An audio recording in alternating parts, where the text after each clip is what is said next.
सामान को छूती महंगाई में सरकारी आटे का हुसूल अवाम के लिए दर्द सर बन गया। मुजफ्फरगढ़ की तहसील जतोई के इलाके बेलेवाला में सरकारी आटा पॉइंट पर शहरियों और इंतजामिया में झगड़ा हो गया, मारपीट हुई। खानपुर में भी सरकारी आटे के हुसूल की जदोजहद में शहरी आपस में लड़ पड़े।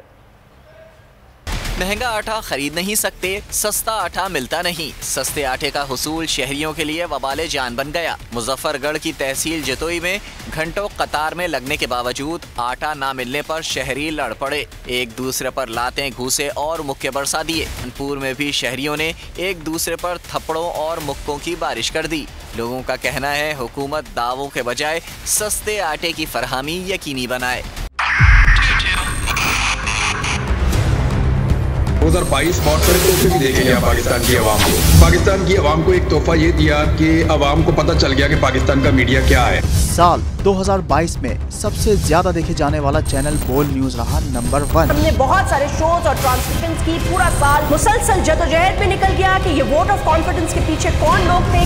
तोड़े रेटिंग के सभी रिकॉर्ड। सोशल मीडिया पर भी सबसे ज्यादा तेजी से 2.4 बिलियन व्यूज का संगे मील अबूर किया। एंकर्स को भी आवाम में सबसे ज्यादा मकबूलियत मिली और सोशल मीडिया पर भी बोल रहा सब पर सब्सक्राइब करें और बेल दबाएं ताकि कोई खबर रह न जाए।